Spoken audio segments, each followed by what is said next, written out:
জাহিদুল আলী, মমিনা খাতুন। সপোন থাকিব লাগে, গোটেই সপোন থাকিলেহে আমি ছাকচেছ হ'ব পাৰোঁ। গোটেই সপোন নাথাকিলে আমি ছাকচেছ হ'ব নোৱাৰিম। কিন্তু সপোনটো ফাৰ্ষ্ট মাক বাপেকৰ পৰাই আৰম্ভ হ'ব লাগিব। মাক বাপেকে যদি ল'ৰা ছোৱালী স্কুলত নিদিয়ে কেনেকৈ শিক্ষা পাব? বহুত মাক বাপেকে কি কৰে, আজিলৈকে তাৰমানে স্কুলত ল'ৰা ছোৱালী নিদিয়ে। অসুবিধা, ইটো অসুবিধা সিটো অসুবিধা, তেওঁলোকে বিভিন্ন কামত জড়িত থাকিব।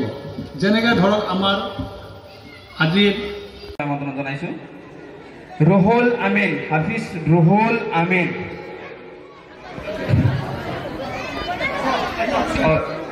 ৰুহুল নে ৰাহুল ধৰিব পৰা নাই মই, যিয়ে হওক ৰুহুল আমিন। সম্মানীয় জামালউদ্দিন আহমেদ ডাঙৰীয়া, জামালউদ্দিন ছাৰকো চিনাকি কৰি দিয়াৰ লগতে এইটো ফুলাম গামোচা সম্বৰ্ধনা জনোৱাৰ কাৰণে সংযুক্ত মুছলিম জাগৰণ মঞ্চৰ উদ্যোগত আজি এই ভোলাজাৰ অঞ্চলত যি শৈক্ষিক সজাগতা আৰু বিশেষ সম্বৰ্ধনা অনুষ্ঠান পাতিলে, এই উদ্যোগক মই শলাগ লৈছোঁ।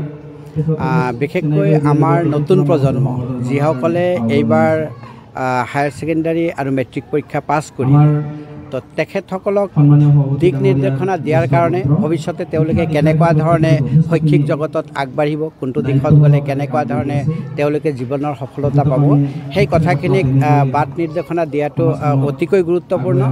এই ক্ষেত্ৰত পিতৃ মাতৃ, শিক্ষক শিক্ষয়িত্ৰী আৰু অঞ্চলটোৰ অনুষ্ঠান প্ৰতিষ্ঠানবিলাকে আগভাগ ল'ব লাগে। তো তেনেকুৱা ক্ষেত্ৰত জাগৰণ মঞ্চই যিটো উদ্যোগ লৈছে এইটো বৰ ভাল কথা হৈছে। মই আশা কৰিম যে সকলোৰে সহযোগিতাত আৰু প্ৰচেষ্টাত এই অঞ্চলৰ আমাৰ নতুন প্ৰজন্মসকলে তেওঁলোকৰ জীৱন যুঁজত জয়ী হ'ব পাৰিব, তেওঁলোকে জীৱনত সফলতা পাব পাৰিব।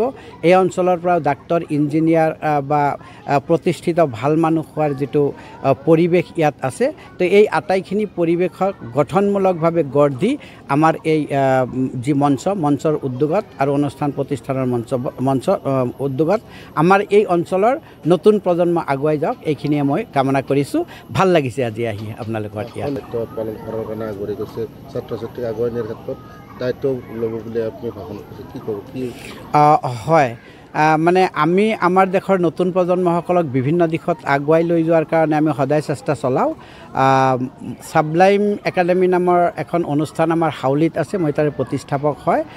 আৰু আমি আমাৰ সমাজৰ মেধাৱী আৰু দুখীয়া ল'ৰা ছোৱালী যিসকল আছে, তো তেওঁলোকক আমি সম্পূৰ্ণ সহযোগিতা আগবঢ়াই, আৰ্থিক সহযোগিতা আগবঢ়াইও তেওঁলোকৰ পঢ়া পাতিৰ দায়িত্ব লওঁ। এইটো আমি আগৰ পৰাও লৈ আহিছোঁ আৰু আজিও মই ঘোষণা কৰিছোঁ এই অঞ্চলৰ পৰা যদি তেনেকুৱা ধৰণৰ ছাত্ৰ ছাত্ৰী আছে, তো তেখেতসকলৰ দায়িত্ব আমি ল'ম। কথাখিনি আমি কৈছোঁ। হয়, আমি আজি ইয়াতে সংযুক্ত মুছলিম জাগৰণ মঞ্চ নামৰ যিখন আমাৰ মঞ্চ আছে, সেই মঞ্চৰ উদ্যোগত আৰু বিভিন্ন জাতীয় দল সংগঠনৰ সহযোগত আমি এখন শৈক্ষিক সজাগতা সভাৰ সম্বৰ্ধনা অনুষ্ঠানৰ আয়োজন কৰিছিলোঁ। আৰু আমাৰ মাজত উপস্থিত থাকিছিলে অতিথি হিচাপে বি কিষাণ কলেজৰ সন্মানীয় সহযোগী অধ্যাপক ডক্টৰ দেৱান নজৰুল কাদিৰ ডাঙৰীয়া আৰু কটন বিশ্ববিদ্যালয়ৰ সমাজতত্ব বিভাগৰ গেষ্ট ফেকাল্টি তেখেত ডক্টৰ ছাইদুল ইছলাম ডাঙৰীয়া, তেখেতসকলে উপস্থিত আছে। আমাৰ মূল উদ্দেশ্যটো হ'ল যে আমি শিক্ষাৰ ক্ষেত্ৰত ছাত্ৰ ছাত্ৰীসকলক কেনেদৰে অনুপ্ৰাণিত কৰিব পাৰোঁ বা উঠি অহা ছাত্ৰ ছাত্ৰীসকলক কেনেদৰে আমি দিহা পৰামৰ্শ আমি মানে শিক্ষাৰ ক্ষেত্ৰত আগুৱাই লৈ যাব পাৰোঁ, শিক্ষাৰ জৰিয়তে আমি সমাজখনক কেনেদৰে মানে ভালৰ ফালে লৈ যাব পাৰোঁ বা আমাৰ দেশখনত কেনেদৰে উন্নয়নৰ দিশত মানে লৈ যাব পাৰোঁ, সেই আমাৰ মূল উদ্দেশ্য।